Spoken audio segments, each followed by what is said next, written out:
in there? It's water. Mine's water too. I have some like leftover strawberry juice packet from Mom and Dad's. But I want a strawberry juice packet. welcome to the first ever episode of Jesus and Juice. I have my lovely sister, Hannah Rensink. So she'll be sharing her testimony today, which typically I feel like since we're siblings, we're like, oh, well, wouldn't you know it because you grew up in the same household, so it'd be the same, but it's not. Everybody has their own. So I'm excited to hear it, and but we're going to start off with a question first. Okay. What is your favorite Bible verse and why? Got it, and I know it because I wrote it down. Mm-hmm. Romans 12:20. Enemy is hungry, give him food, and if he's thirsty, give him water. Thereby, it's the same. It correlates to burning hot coals down their throat or something, because it's basically kill them with kindness, kind of. Because if you're like, oh, my enemy is thirsty and hungry, they're like, oh, and that's kind of like the burning coals. Mm-hmm. But it just, I like it because kindness, even towards those who are not kind to you back, I think is important, especially like showing your Christianity like that and who you believe in, and really outwardly portraying that every day. Is important. Has that always been your favorite verse? Or has it like recently been no, a new one? It's been more recently. Mm-hmm. There's an Acts, I don't remember what it was, but it's, if you believe in the Lord Jesus Christ, you will be saved. Mm-hmm. Is that one? Because it's just like, there you go. It's so like simple. It's so simple. If you believe in the Lord Jesus Christ, you will be saved. There you go. Bada bing, bada boom. There you go. Yeah. Those are my favorite verses, though, because it's so, like, simple. Yeah. But, like, I feel like the most simple verses are, like, the least easy ones to, like, practice. Oh, yeah. It could be simply said, but not easy to do. Yeah. So I like those verses. Yeah, I agree with that. And then outwardly, it's harder to practice. Yeah. Oh, also, I forgot to specify one thing. We are in Hannah's new house. So don't come looking for me. But that's where we're at. So this is not like the permanent location. This is just the situation right now. But it's cute. Yeah. I like the vibe. It's cute. Sitting on the floor, no chairs. Yeah. I stand and eat my food. Yeah. When I make food, I make it on the counter. Actually, that's not very different from what I do anyways. Until you put it in the...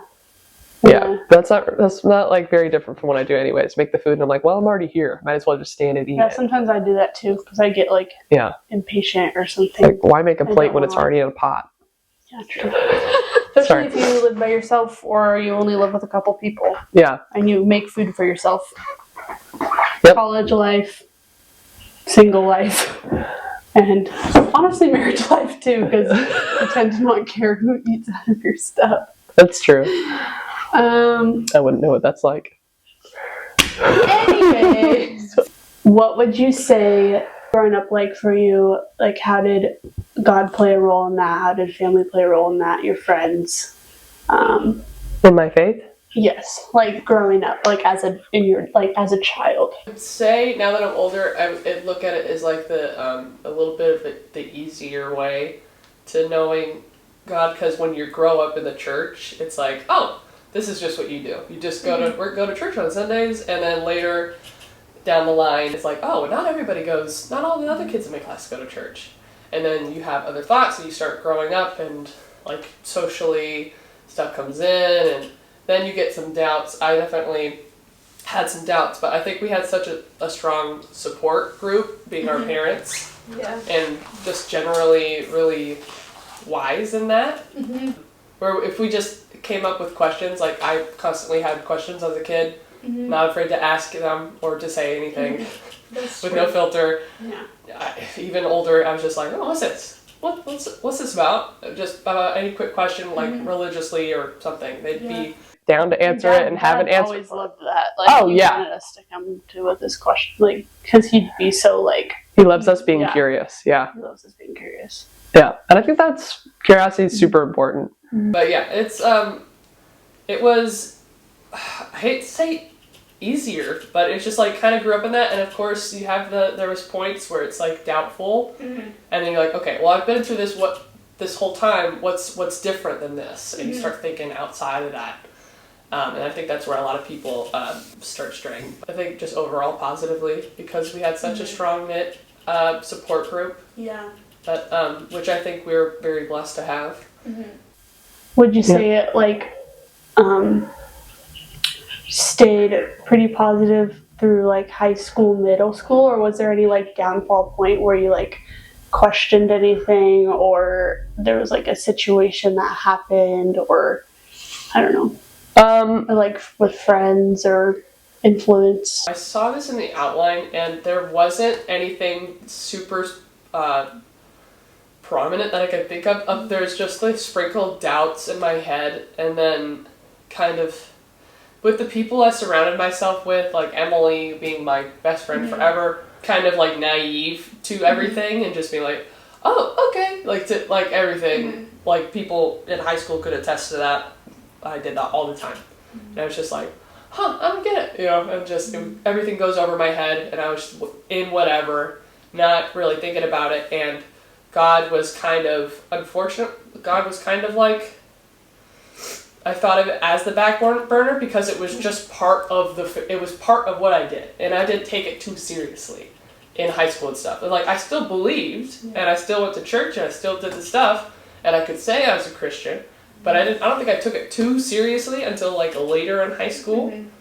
Until I'm like, oh, this is something I need to like. This isn't something I'm like, just like you write a name tag. I'm Christian. Yeah, like that's something you need to like pursue. But it's something that you need to work for, right, and so that's later, and I'm still working on that, and you'll always be working on that. So as far as relationships go, I should say like romantic relationships or a significant other.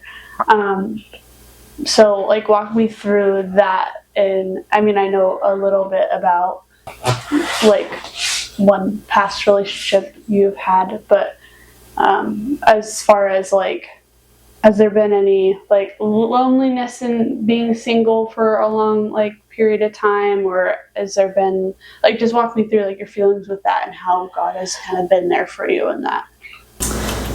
Yeah, most recently I've realized that I've become kind of lonely, and only most recently that I've kind of like every now and then just being like, oh, a companion would be really nice.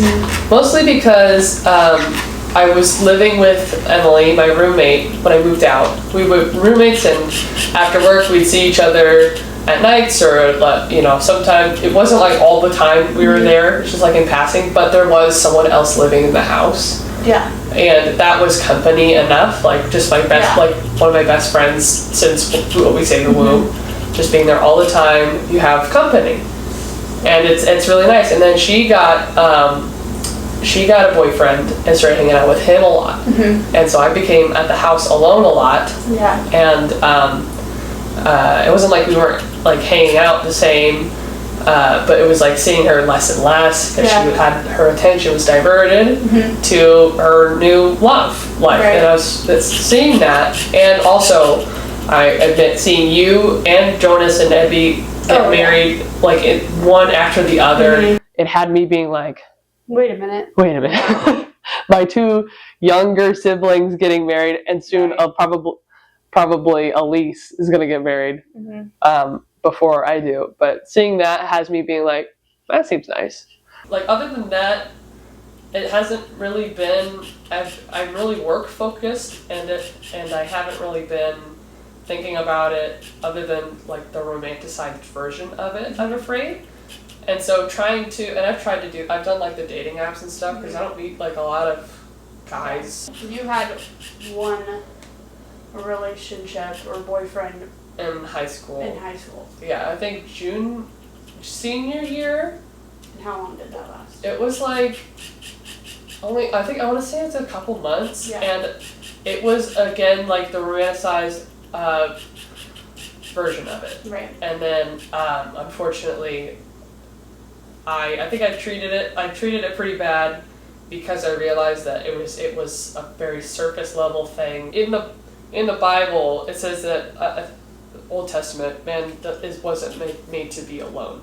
Mm-hmm. And which I think about that a lot, but then also we have an Uncle Eric who was, I think Pugger had said that he has the gift of singleness, and I've heard that a lot. Well, Mom also thought this when she was 26. It's like, I'm going to be single forever, and then all of a sudden she met Dad. I forget Mom. Yeah, with Mom. Yeah, she got married 26, or met Dad 26. Yeah. So. You know, it could, I just have to not think about it, is what everybody says. It's like, you don't look for it, and it happens. And so I'll just... Which I think you're doing a great job of that, like, just from looking on buried in my work, just constantly busy. No.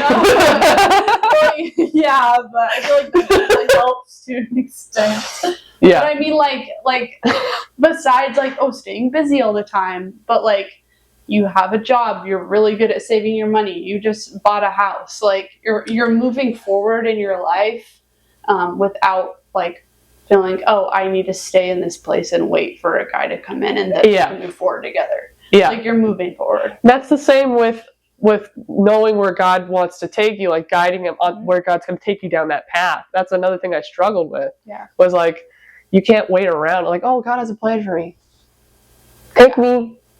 Go ahead. Yeah, right. Come on. You know, it's like you have to just keep moving forward, and that's the other part of like God has his hands in everything. Mm-hmm. You just gotta, make those right choices. He's not gonna. I do pray for this often, like, God, please steer me in the right direction, help guide me when I just don't know what to do at this point. And I trust in it. And another common thing I like to say, and pray to him about is like, I don't always understand you, but I trust you. Mm-hmm. So I'm just gonna, trust fall. I trust him to take me wherever it is, and if it's hardships, we'll learn from that and move on. Mm-hmm. And you said that you had dating apps, or I did not dating apps. I tried like Hinge, I think, and then it just became an app. It was like another app that I was scrolling through and looking at surface level again. Right. And I didn't like that feeling. And I think the singleness is like, it's kind of like whatever. it's kind of like okay, that's kind of what's just happening right now. Yeah. And if I'm single forever, I'll just get some dogs. And I have a lot of close family and friends. Yeah, and you live 5 minutes away. I'm fine. I'm actually I do find myself lonely sometimes, but maybe that'll be fixed later, or maybe that'll just get filled with something else. Yeah, true. Who knows what's going to happen in the next 5 years, next couple years, let alone the next 5 years. Anything could happen. That's true. And I mean, I know some friends of me and Jevons, and we just met actually a couple couples the other day, and they had just gotten married and they were 30 and 31. Yeah, that's still young. Like, people like forget. Like, I'm hearing more about those. Yeah, and it's becoming more and more common, like in this generation and stuff. And that's not a bad thing either. Like, 30's young. People, I think, need to are thinking, like, graduate college, meet your lover in college, and then that's what I had. A couple of years, have kids, have a house, like this, like that's what I had drawn out. That's cool. White picket fence, like I don't know, cookie cutter looking. I don't know what whatever the saying is. That's what it is. White picket fence, cookie cutter. Having all your what in order? Ducks in a row. Yeah, have your ducks in a row. I think that's just kind of like set up. No, that's right. Yeah, and there's that saying that's like, don't take life too seriously. Like, I like that saying. Like, laugh a little. Like, you don't need to make it this big, like, serious scene. I don't know. I've always loved it. I love that quote. Don't take life too seriously. And I also love watching, like, hearing wisdom from grandparents. Like, hearing grandparents' advice, knowing that they lived their life. Yeah. And not saying they're done living their life, but they've lived a good amount of life. They've lived, like, multiple lives. They've lived experiences and hardship, love and hurt and all this stuff. And so I feel like, I don't know, I like wisdom from them. It helps me. Oh, yeah. For sure. Is there any advice that you've gotten from grandparents that stuck with you, or that you remember? I'm just horrible at remembering anything.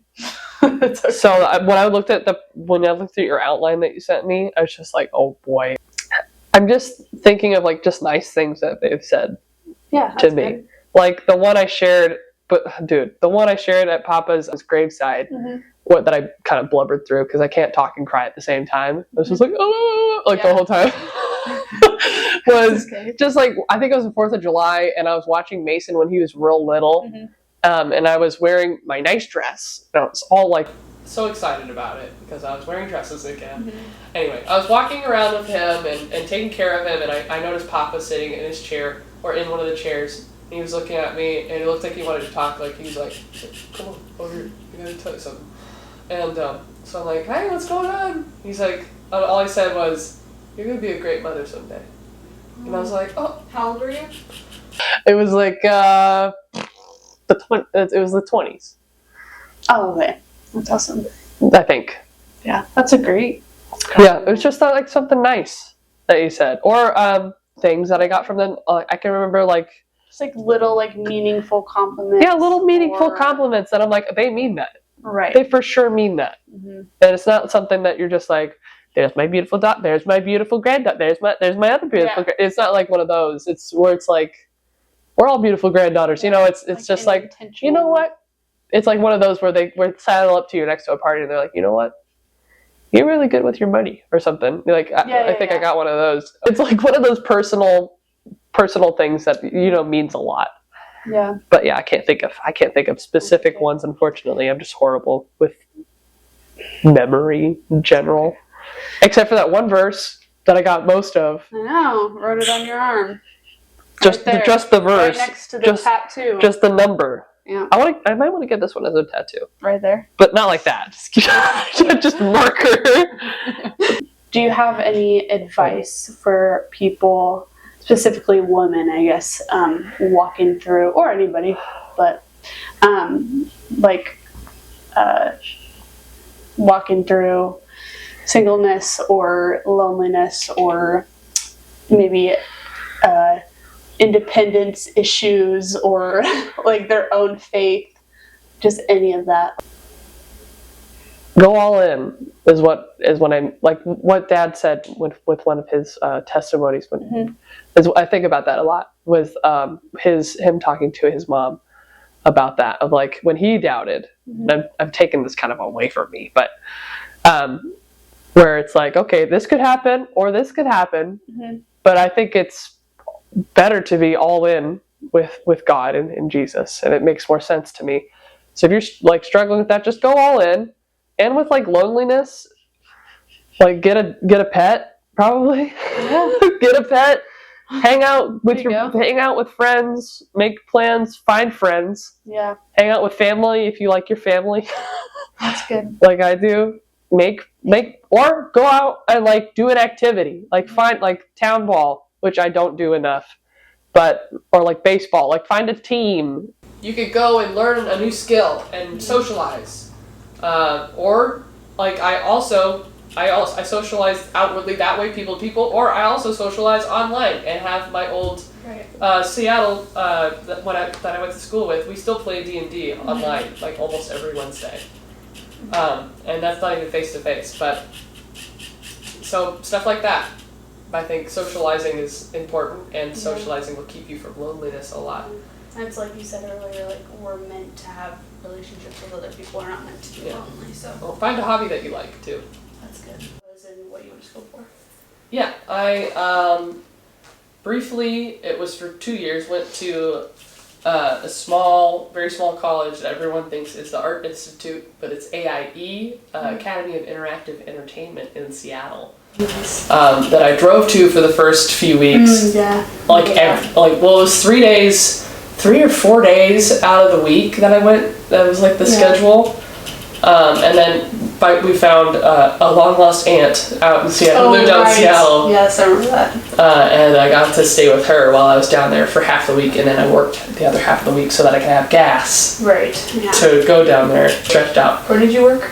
Annie's Pizza. Oh, right, yes. Basically an associate's degree that I don't use anymore. Yeah. But that I was really into, and I kind of wish I took Mom's advice, because she took a year off, but I was, for some reason in my head, it was go, go, go, and 21 or like my early 20s felt like I needed to be doing something then. Yeah. And I felt like that was so much older than it actually was. Oh yeah. So I was just like, well, if I don't go now, then you never will go. I never will go. I'll miss out that chance. And like, what am I going to be doing? You know, like I got to do something now so I can be something soon. Which that's not how that works. So, I remember Mom and Dad sitting me down before going, being like, this is going to be a big test. Because there was not another Christian or like Christian identifying that I like saw that said they were Christian. Yeah. Or, no, there was one. Emma. No, who I still talk to, remember? I go on walks with her. Emma, we found out she was Christian too, and we sat next to each other that whole last year. Which probably was blessed.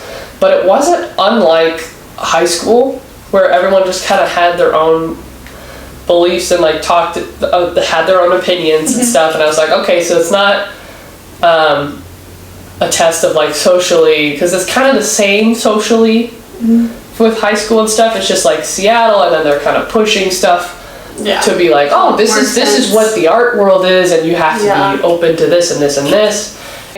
Was gonna do FedEx as a kind of like a temporary job while I was still trying to find that art thing and graphic design or something that could get me there. It's like I need to earn some more money so that I could do that, and then I fell in love with that job too. Been like from 20 years old to now, what's like the faith jump, or what or has there been any like rocky times between 20 to now? I mean, there have been plenty of, only a couple of like legit, like actual panic attacks and fearing getting older and then like with God and stuff, and being like, am I actually doing what he wants me to do? Right. What am I doing? Who am I supposed to be? Like, will God tell me? How do I know? I know he has, I didn't think about that until later, whereas he has hands in everything. Right. But like I was just like, what is my path? God, could you please tell me? Am I even doing enough for you? Am I doing enough for my family? Yeah. And there was a lot of that cycle going on. And then I got that different job. I moved out, and I think Emily helped a lot too with us went to that church, and I went to church with you, and then I kind of hopscotched between those two. And theology, like learning more about theology through Hillcrest and through Redeemer, and being so much more involved in that, and like learning the history, and like actually Emily would bring a journal, right? She would bring a journal, and she'd write down things while she'd write down the sermon kind of and do notes. I was like, that's a good idea, because I tend to really, I would have a hard time if I don't have anything in my hands. I'd just be like, me too. I sometimes zone out, just feel extra tired and be like, what did he just say? Right. And then I'd start writing stuff down, and then I find myself paying more attention after I copied Emily. And after that, doing that at Hillcrest and stuff, I started kind of taking stuff down, remembering more verses. Yeah. And then finally going to a Bible study and liking that Bible study and like reading the Word, and then having a teacher sort of talk to me about it. And these last few years have been like the most growth I've ever had with God. That's good. And mentally with myself. Yeah. And coming to terms with, I'm always getting older. And with Heidi, because of the panic attacks, she would have them, and she would talk to me about them. I think she talked to you about them too. Sorry, you can cut that out. Oh, yeah. Oh, well, Heidi talked to me about them too, because I was still stressed about the job thing, and with Mom being like, you can be whatever you want. Heidi's like, I've changed my career, like in my late 20s. Like, you can do and Mom being like, you can do whatever you want. Which is super encouraging. Right. I try to think Especially about. to hear from a parent who's not stressing you too. Like, a lot of parents, I feel like, are like, well, some don't care at all. Some care too much, where they're like, you must go to this college, this is where your grandparents went to, this is where we went to, like, you must go here and succeed and get good grades and you have to do exactly what we went to school for and succeed at that job and be working there 50 years or whatever. Like, so, yeah. Where there's super high expectations, there's like no expectations, there's that great sweet spot. I liked how our parents, like, you know, like they pushed us to obviously, you know, go to school or try to, you know, pursue. Basically, they want us to pursue something that we love, I think is their biggest thing, which I really like. And keep trying stuff too. Yeah, so we're not like not doing anything. We're not still living in our parents' house in the basement or anything, but we're in our non-basement. Yeah, in our crawl space. We don't have a basement. Some people do. Okay, well, I'm just gonna finish out reading the verse that you love, that's your favorite, which is Romans 12:20. Instead, if your enemies are hungry, feed them. If they are thirsty, give them something to drink. In doing this, you will heap burning coals of shame on their heads. It is a little intense, but hey, the Bible's intense, so get used to it. When you're being nice to somebody who's being mean to you, you just picture this. Yeah. Please subscribe if you want to watch more of these testimonies. We'll also have occasional like Reddit talk advice and things like that. But yeah, please subscribe, like, share, follow me on Instagram if you want to see more. And love you guys. Bye.